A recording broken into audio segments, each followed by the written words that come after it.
So that was the legal stuff. Okay. No, I just wanted to say thank you so much first for agreeing to have this conversation with me.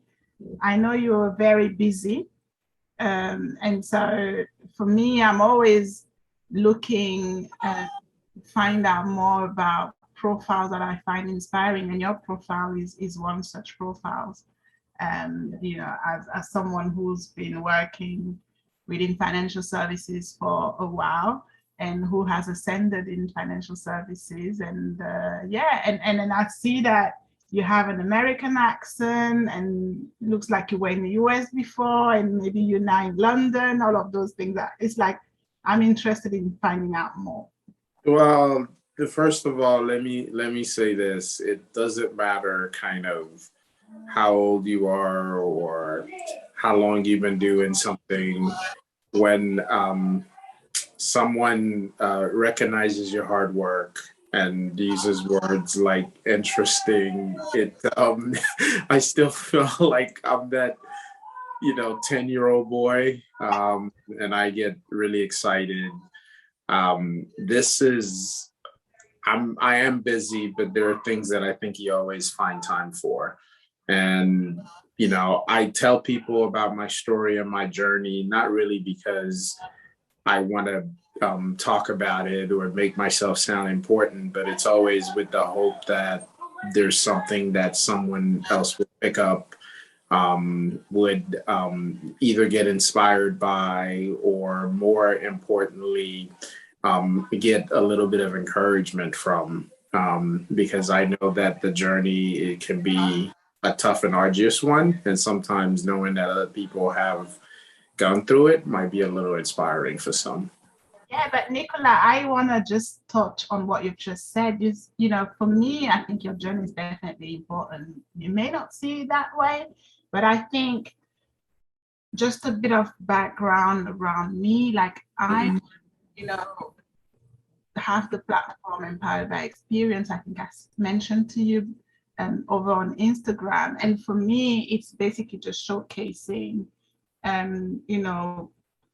Black professionals and Black corporate professionals who, have ascended in their careers. And you have done that. And I think it's important that we shine the light on these profiles, because it shows others that this is possible. Because a lot of the time, right, we are in our careers and we don't necessarily see a lot of folks that look like us get to these levels, to these senior levels within organization, and in particular within financial services. So for me, it's important to kind of highlight that fact as well.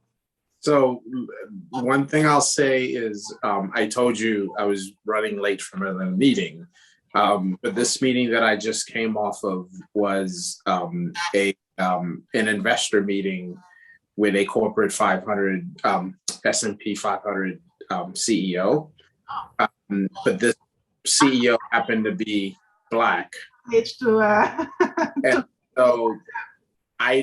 so at this point of my career, I must have done thousands of these meetings, because it is in fact what you do as an investor, right? You're constantly talking to corporate executives.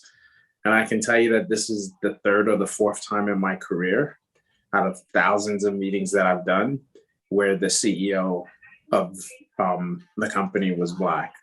And so I know exactly what you mean in terms of being able to go through a long time and never really seeing people who look like you on the other side, right? Either near you, around you, or on the other side.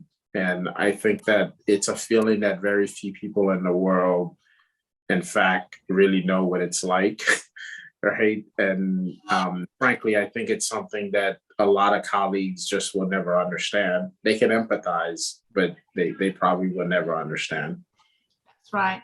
So, but then, so that's kind of just setting the scene, right? Mm-hmm. But if you can just briefly just tell us what it is that you do, But I want to have a little bit of a background as well, not just what you do. I want to know, you know, where were you born?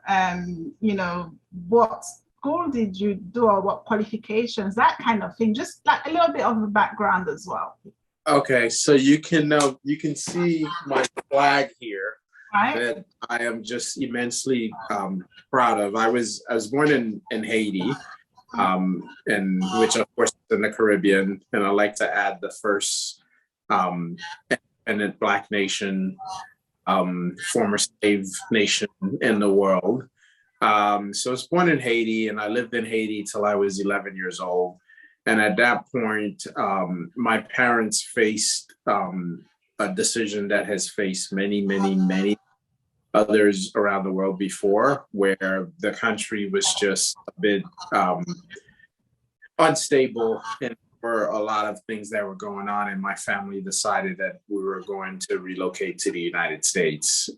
So when I was 11, my family left Haiti, and my parents and my three brothers and I all relocated to the United States. And, you know, that was quite formative for me, because I went from my home country, it's the only thing that I knew. And I had been to the States, I had been to America. We were fortunate in that we were a family that had some means, and I had traveled and seen different places. But saying, you know, you're gonna leave your home, you're gonna leave your school, you're gonna leave your relatives, and you're gonna move to America. It wasn't quite as exciting as it may sound to some, right? So we moved to the States when I was 11. Right? I'm sorry? Unsettling. Yeah, it was quite unsettling, but like I always think about that experience, because one of the things that I learned from that is, in my career, I've been able to take a lot of chances, go different places, etc. And it all come from the confidence and the lessons that I learned there.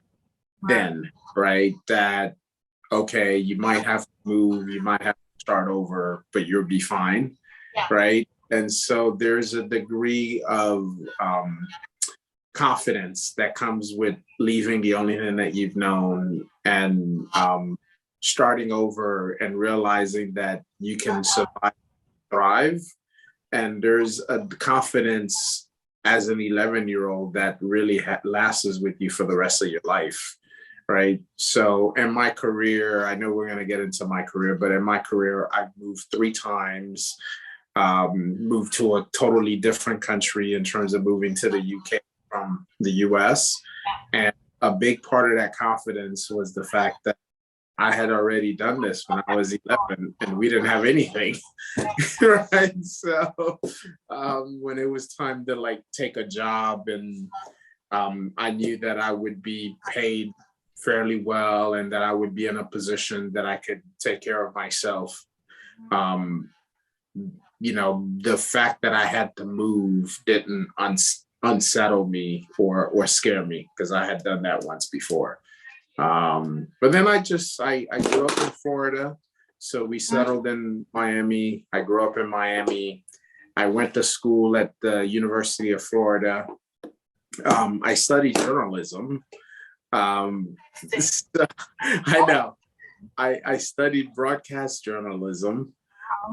And so the whole ending up in finance is a whole story on itself.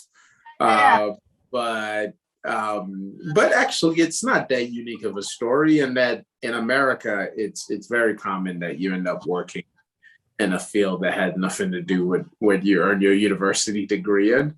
At least I should say that it's probably helping you now when you are, doing your investor meetings and yes. All of that. Yes, I do find that it helps with meetings, it helps with media engagements, etc., because I'm quite comfortable speaking to people in the middle of a group. If I have to do something where there's a camera involved, the camera doesn't like freak me out. You know, I could roll with it. And just as importantly, I think having gone to the School of Journalism, I'm not afraid of the media because I'm not of the mind that the media is out to get me, right? Like my view of what a journalist does is that, they have a job and they're after trying to find interesting stories and information to share with their readers or listeners or viewers, and they're not necessarily out to get you. I hope I'm not being naive, but that's my, so I find that it makes me quite comfortable in terms of if I have to deal with the media from a work perspective. Yeah. I mean, that's absolutely cool. I would never imagine that you did broadcast journalism. That's super cool to see how that. But how then did you actually move from broadcast journalism into? So first of all, did you move straight into financial services, or did you do a bit of journalism before? No, I mean, I did some journalism while I was in school, right? Because I did like internships or work experience type stuff, but I never worked a day in my life in the field of journalism. After graduation, my first job was in a private bank. So I went directly from graduating university to a job in the world of finance. Right now, it was obviously an entry level job, and then once I got there, there was a lot of learning, and then subsequently sitting for the CFA exam, etc. But how did you land that break then in the private bank? That in itself is a story about the importance of network and knowing people, because it so happens that when I was at the University of Florida, I worked in the president's office. That was my student job. I worked at the office of the president of the university. And when I was getting ready to graduate, the president and I, a gentleman by the name of Charles Young at the time, we just kind of had like a really informal conversation where he just said, well, what are you going to do when you graduate? And I said, I'm not sure I want to practice journalism. I'm interested in finance. And he said, I know someone in San Francisco who I sit on the board with. Would you like an introduction? And I said, yes. He said, fine, I'll write Dave a note. And as it turned out, Dave was David Putruck, who was the CEO of Charles Schwab Company in San Francisco, which is one of the bigger wealth management companies in the United States. Yeah. And so that's how I ended up going to work. Charles Schwab had a subsidiary called US Trust. Yeah. US Trust was focused on high net worth, really high net worth part of the market. And so I ended up getting my first job like as a junior at US Trust in San Francisco. So that was the second time that I had moved, because I went from Haiti to Florida, went to school in Florida, and then my first job was in San Francisco. So that's how I ended up. You definitely are not shy when it comes to packing up and moving. Oh, that was just the beginning, right? So I worked for US Trust in San Francisco, and then 9/11 happened. Yes. It was in 2001. When 9/11 happened, I was already married, and we decided that we wanted to be back closer to family. Right. So I got US Trust to transfer me back to Florida. So I don't know if that counts as a move, but I moved back to Florida. Where were you in San Francisco? So I was in San Francisco for a year. Right. So I worked for US Trust in San Francisco for a year.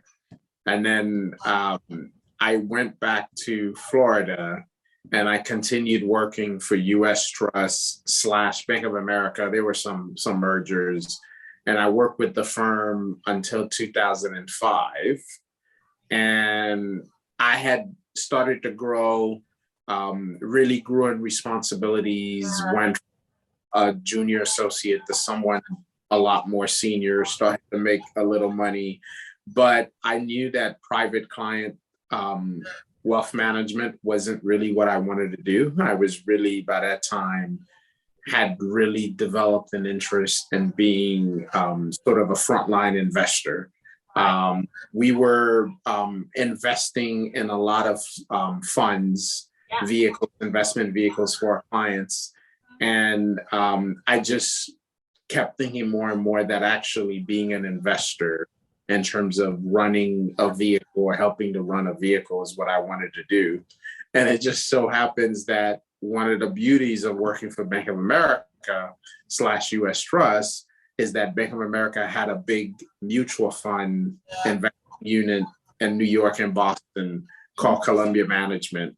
Right. So I met some people at Columbia, sort of did a little networking, and this went on for a while, talked to a lot of people. And finally, one of the investors at Columbia in Boston said to me, hey, if you're ever up in Boston, let me know. You can come by the office and you can visit. I'll introduce you to some people. So I didn't say this to him because I think he meant if you're ever on a business trip. But immediately booked the day off and bought a ticket and went up to Boston and told him I was going to be in Boston. So when I went up to Boston, he introduced me to some people around the office. And as we were going through this, one of the senior people said, well, this is good timing that you're here because our value team down in New York, they're looking for a junior associate.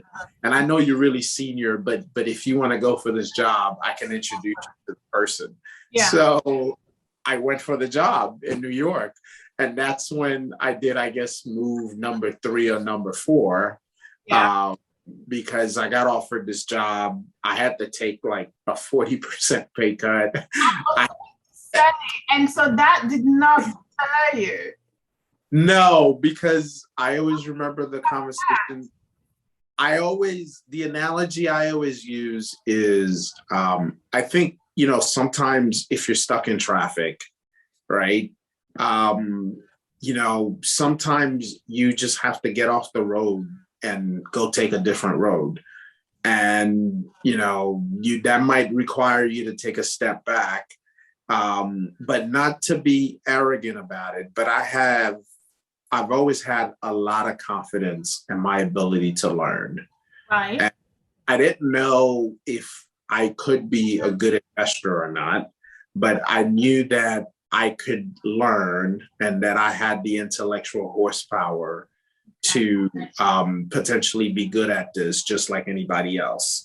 And so I think the lesson for me when I left the private bank and I moved to New York was I'm going to take a temporary step back, a big step back, but I'm going to bet on myself that I have the ability to succeed.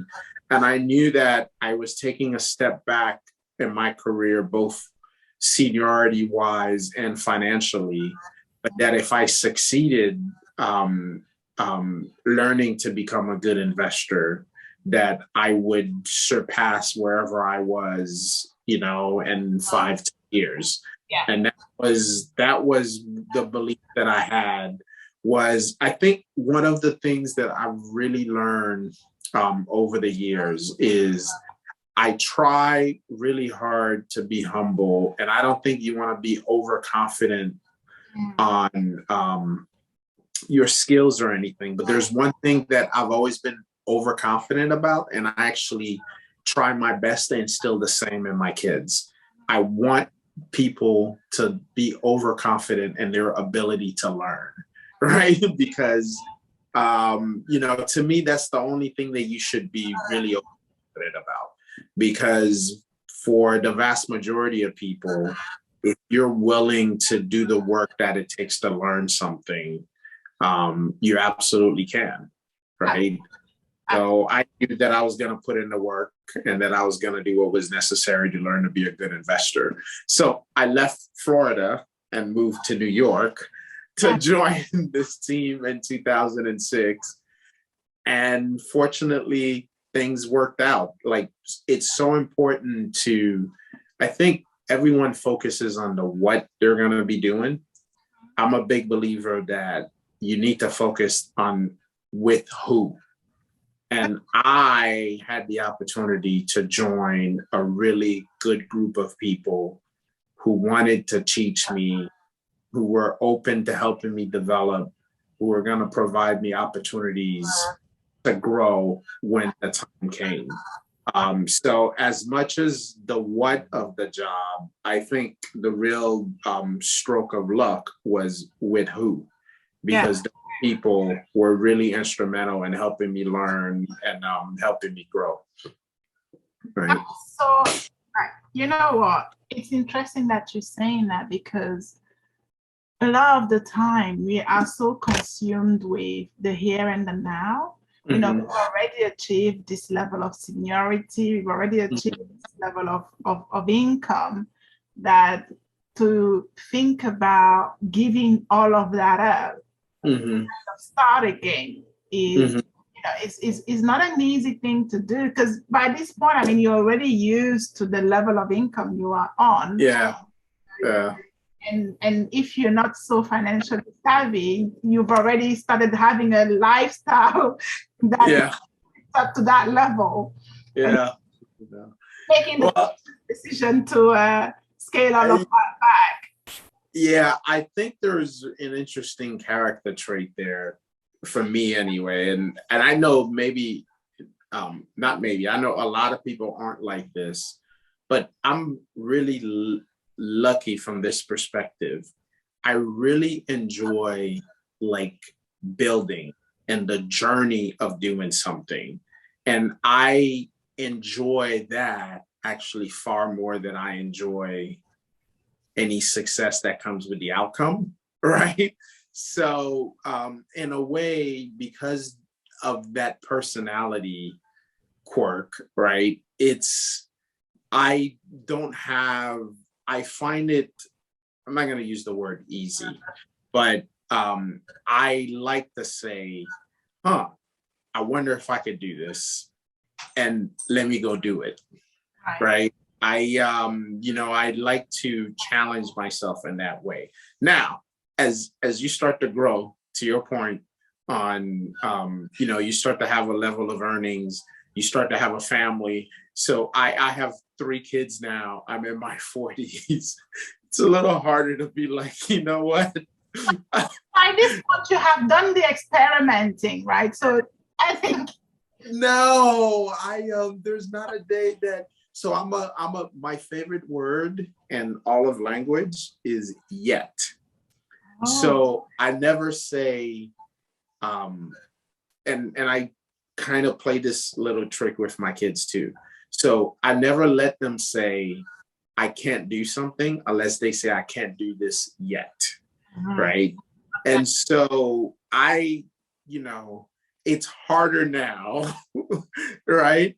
But if and I don't know what it would be, but if the right thing came along, right, where I could like start and rebuild and do something else, I absolutely would, because I just find that the challenge of not having done something yet is like really exciting to me. Right? I think my wife and kids probably feel differently, by the way. How many moves has she done with you in total? So I moved to San Francisco, then I moved back to Florida, then I moved to New York, and then in 2014 I moved here to the UK. So 4 moves. 4 moves, okay. Yeah. Going on the right, so she's been doing great. Yeah. So I have to be careful. I can't ask her to start over yet.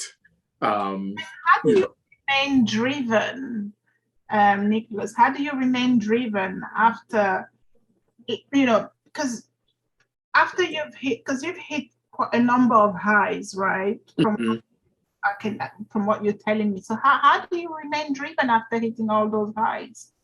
Well, so again, this is an interesting personality quirk. Probably my biggest motivators in life is so I've never been the shiny penny, right? I was an immigrant child. I didn't go to a fancy school. And at every point along the way, people always said that I couldn't, or I didn't see people who looked like me. So people may not have explicitly said that I couldn't, but implicitly they were telling me that I couldn't, right? Because there aren't people like me here. So to me, that is one of the biggest gifts as a motivator that I can have, because I'm constantly, I want to do the things that I'm told I'm not supposed to, or that I can't, or that I may not be able to. I just, it's funny, but I like when people put me in a box, because that motivates me to like show them, right? Now, sometimes I think like, surely I can't spend my whole life being driven by like what you would say is negative energy, right? So I'm sure that I have a lot of other intrinsic motivations. I mean, look, I want to provide a better life for my family.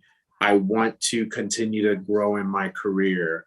There's so much that I haven't done yet, right? And we're only here for, I don't know, if you're lucky, 90 years, if you're really lucky, but probably less than that. So I want to pack as much into those years as I possibly can, right? And that's what I'm motivated. I never want to be sitting on my what are those things called? On my recliners when I'm 80, wondering, well, what would have happened if I had taken that job, or what if I had moved, etc. Right. So yeah, maybe that's my more intrinsic motivation, is I want to pack as much into my 80 something years as I can. Does anyone inspire you? Oh yeah. I find inspiration from people who wouldn't in a million years know they were inspiring me. Right. So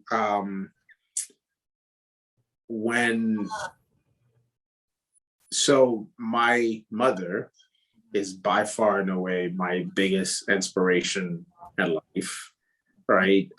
She's a woman she's still doing it, who spent every day of her life doing work that maybe other people wouldn't do, and people looking for it, but she just wants to provide the best life that she could for her 4 boys who were relying on her.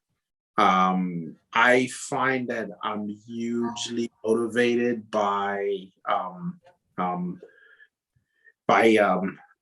immigrants, right? Like, it doesn't matter what I've done in my life, right? I'm still that little 11-year-old boy who had to leave my country and to try to get a better life, right?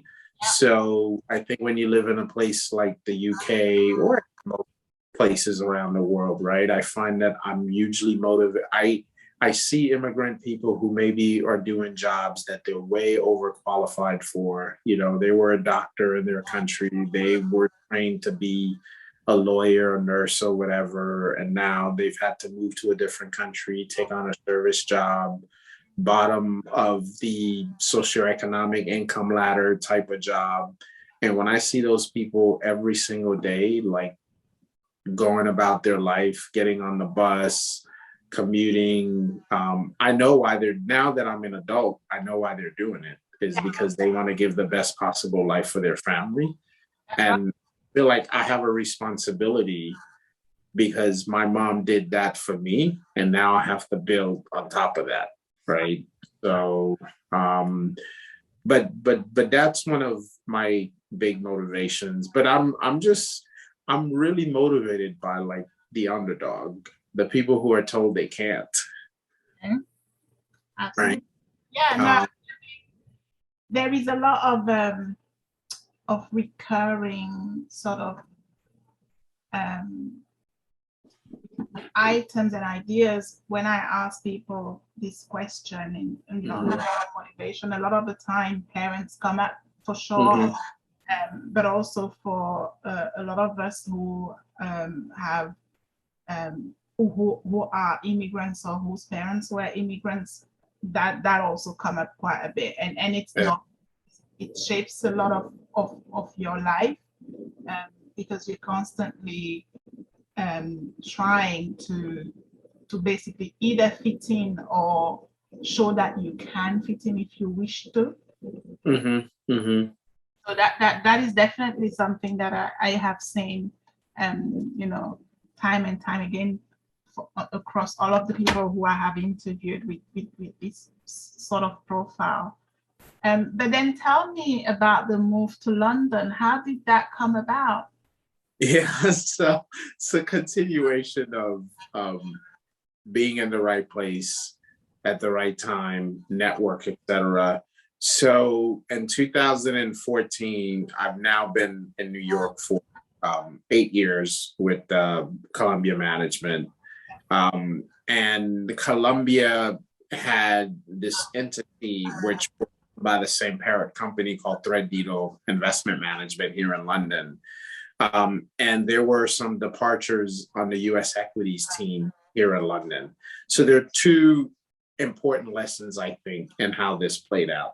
One is it just so happened that a couple of months before, I had a sit down with our CIO at the time, who's still the CIO, and we talked about career. And he was asking me, well, what are you interested in? What do you want to do? And then he said, and if something were to come up someplace else, would you be interested? And I said, yes. Now, I probably didn't really mean it, right? Because it's like, you know, when you're talking to your boss and they're like, if something comes up, are you interested?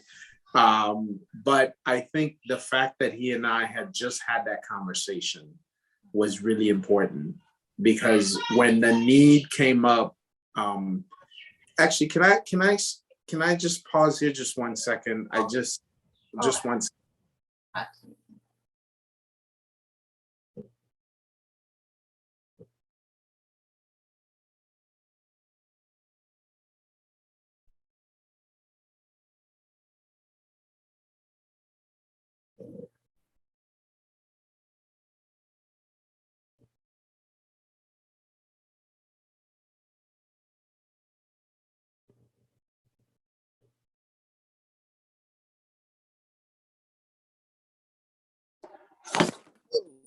Okay. I'm so sorry. I needed to tell my family to settle down. No worries. Yeah. So telling me about the conversation you were having with the CIO, and he was asking you whether if an opportunity came elsewhere, would you be interested? Would I be interested? And so I was like, yeah, let's talk. That, you know, I want career development. I know in order to have career development, you have to be flexible and open to different opportunities. And then like a couple of months later, he calls me up and he's like, look, I might have something that's coming up, but it's pretty far away. And so I'm in New York. I thought he meant like Boston. And then he was like, he said, here's what happened. There may be an opportunity in London because I need to rebuild that team. Go home and talk to your family and think about it and let me know if it's something you want to learn more about. So he didn't offer me the job. He didn't say, here's what's happening, this is your job. He said, there may be an opportunity that I will give you the chance to compete for. But first, before we even do that, let me know if you would be interested. So it ended up being a pretty easy decision because for some reason, my family, which had already moved from Florida to New York, was really excited about moving again and maybe coming to London, or at least they pretended they were. So I pursued the opportunity here, learned more about it, and it was very much it was a step up. And there were two things that were important, right? It gave me an opportunity to be around a new group of investors, right? And sometimes you need that. You're as good as all of the people on my team in New York were to me, and as much as they helped me grow, um, I was very much in some ways becoming a composite of them. And I needed that chance to see a different way of thinking about investing around a different group of people to be sort of grow from the plateau that I was reaching. Um, and it was, a bit more senior position. So I came here in London. And then pretty quickly, I started accruing some responsibilities on our team. So I moved here in 14. I started managing the smaller companies fund, US Small Company Fund in 2015. So first I was a co-manager, and then I became lead manager in 2017. And then last year in August, we had a departure again. This time it was the head of the desk, the head of US Equities, who was leaving the firm. And that's when I got promoted to head of US Equities. And I also took on some of the responsibilities for some of the funds that she was managing. So I went from being an individual contributor who was managing one fund to being head of the desk and managing our team of 7 people. And also I took on another fund as part of taking on those new responsibilities. That's like a full circle moment for you, isn't it? Because when you were in private bank, that's what you really wanted to do.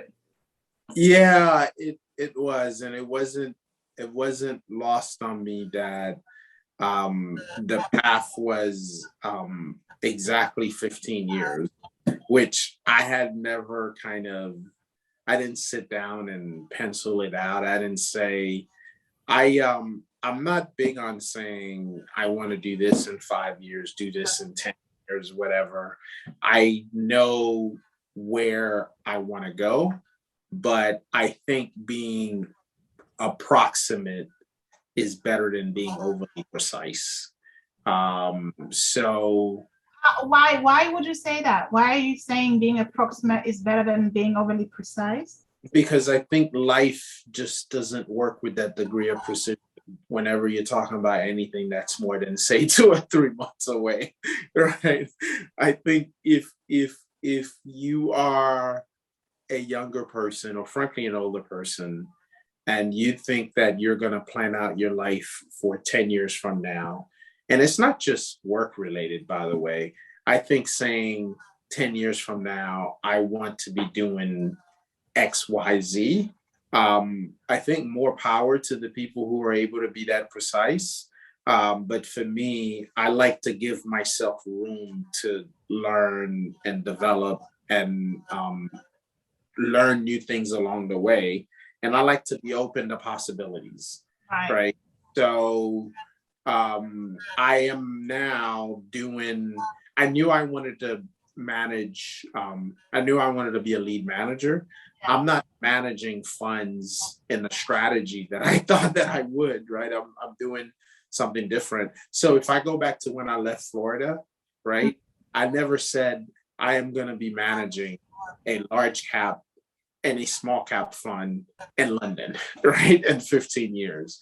I just kind of said, I want to be an investor and I want to learn and develop as an investor. And so I'm going to go on this journey and see where it takes me, right? I think you have to have goals, but have overly precise goals because I want to give myself the opportunity to, I want to take advantage of possibilities. I like to be possibilities. Yes, I hear you. And so, okay, so I'm trying to, but then how does that fit in with pursuing something like the CFA, for instance? Because obviously, you know. So this is where I think there are two things to career development and goal setting, right? Is I like to have, again, I don't like overly precise goals. I like to have proximate goals, right? But then I think once you've said, this is where I want to go, you have to plan out your journey to the best that you can, right? And there are some things that you have to do, right? So we're going to use a silly analogy of going on a trip, right? If you say, you know, I want to go to Paris, then you kind of have to plan out your journey, right? And if you're driving in the car, things like the CFA, I think of that as that's making the payment on a toll road, right? There are certain things that you have to do to get to where you want to go, right? So I think I thought of the CFA exam as this is the toll booths on the road to where I want to get to, right? If I want to go down this road to be able to get to Paris, I'm going to have to pass these toll booths and I'm going to have to make this payment, right? And the payment with the CFA exam, well, you do have to pay to take the exam, but the payment really is in terms of your time and your commitment, right? And of course, you know, there are 3 levels to the CFA. And, you know, it took me 4 years because I passed level 1 and then I didn't pass level 2 the first time around. And then I took level 2 again and passed level 3. So while you were in New York, or when did no, this was actually all while I was in Florida. I did this in Florida. Yeah. You know, yeah, I did. You at least were not in between locations when you did that. No, I did it all. I started study for level 1 while I was still in San Francisco, but I didn't take the exam until I was in Florida, right? So I did it all in Florida. I'm sure the CFE Institute wouldn't like me describing the exam as a toll booth on the road to where you want to go, but I think you probably.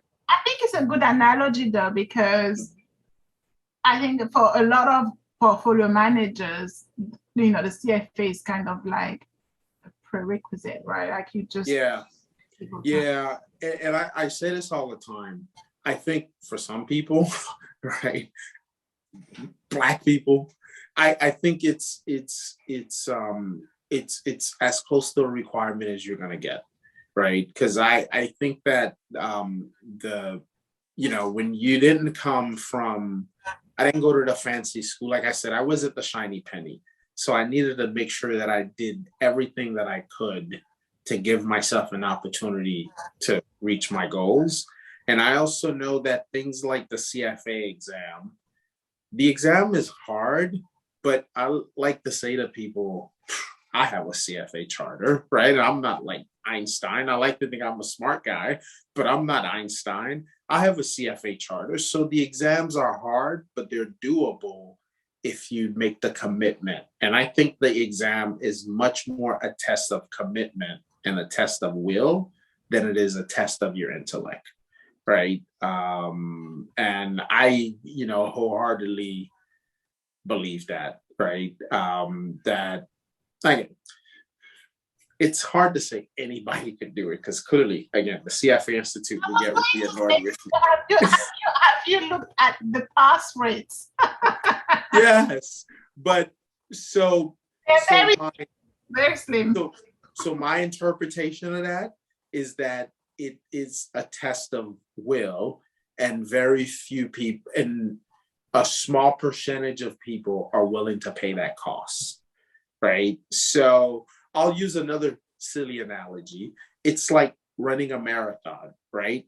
most people, if you really commit yourself to doing it and you're physically able, most people can do it, but most of us don't because it's really hard work, right? But you're capable of, you just have to be willing to put in the work, That's right? right. That's right. Yeah.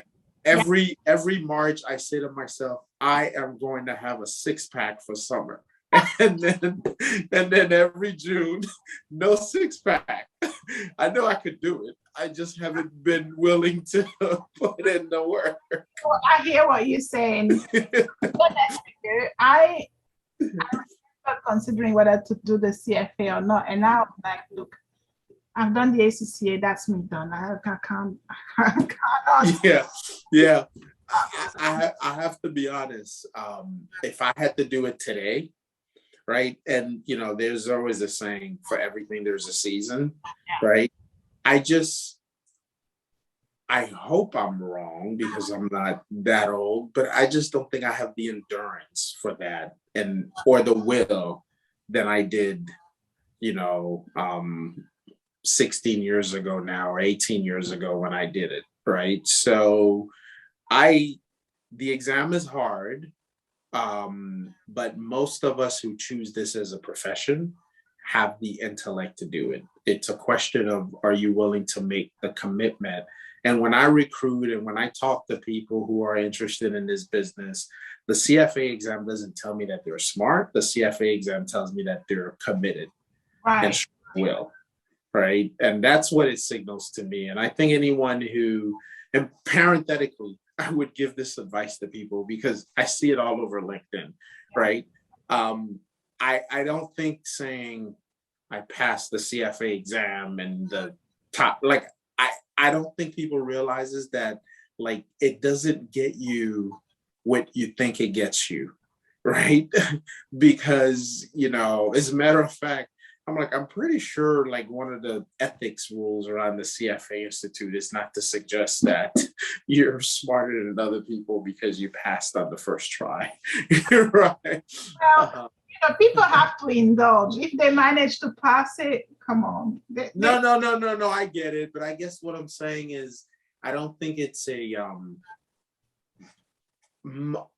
far be it for me to speak for most people. But I think most people who are evaluating someone on that, you don't say, oh my God, this person is so smart, I have to hire them. You say, wow, they were really committed to putting in the work. And that's why I like to potentially hire this person, because we all want people on our teams and that you work with who are committed, right? And that's what it signifies to me. I'm glad you're talking about commitment and thinking about when you're looking at people to hire. What are the other things that when you look at potential team members, you really are looking out for? Right. So there are certain things that I'm really, really, really, really big on. One is, there's the obvious, someone who is motivated, who's willing to work, etc. But I think sometimes, especially in an interview situation, those things are hard to gauge, right? We're all really well trained. But I think what people miss is that while it's not 100% accurate, I can pretty well gauge the level of jerk factor in an interview by how someone answers questions and how they talk about, people who they currently work with, etc. Right. And so life for me is too short to spend my time around jerks. I have to work with you all day long. And as a hiring manager, someone who is responsible for the culture of the team, who is responsible for ensuring that this person is going to come in and contribute to the broader team, to the broader firm, I am very much on the lookout when I do an interview for someone who is only about self, or who is not willing to kind of work within the construct of a team. For someone who seems unwilling to challenge their assumptions. Yeah. For someone who is overly entrenched in a view or position of the world, right? For someone who exhibits like characteristics of overconfidence around how they talk about something. So those are all things that I try really hard to screen out for, right? The things that hopefully that you try to screen in for are for people who are the opposite, right? People who understand that a team is made up of people who contribute, and that when the team succeeds, we all succeed together. For people who are willing to challenge their mindset and their assumption, and who are ready to learn, right? And learn how to do new things. But interestingly, I think a really fine line is I also don't want someone to come in and totally acquiesce and give into everything, right? I want someone who is willing to challenge the status quo, right? To say, well, why, right? So one of the most important things I think about investing is asking why, right? It's probably one of the most important things in life, period, right? So I want someone to say, but why? Not just accept that this is how we've always done it, right? But ask, well, why do we do it that way, right? First principle approach. I mean, I suppose within the investing world, I guess that's why ESG is growing, in importance because of this question. So, I mean, I don't know. We are, it's 3 minutes to 9 p.m. And I am conscious that you have given, your time so generously. And I would like to pause here if that's fine for you, so that we can stop the recording. And then we could do another session, by the way. That's right. I was going to say that. I was going to yes, because we haven't even scratched the surface. We haven't gone into as much as I wanted us to go. Yeah, that's because every question you ask me, I give you like a dissertation instead of just a precise answer. This is what I need. I actually need, I'm really happy about how much, you have given today. Look, I have a whole 2 pages of notes because I was taking notes. Of notes that are very, very good. So thank you so much. I'm gonna pause now, but once just stop the recording for now. Stop.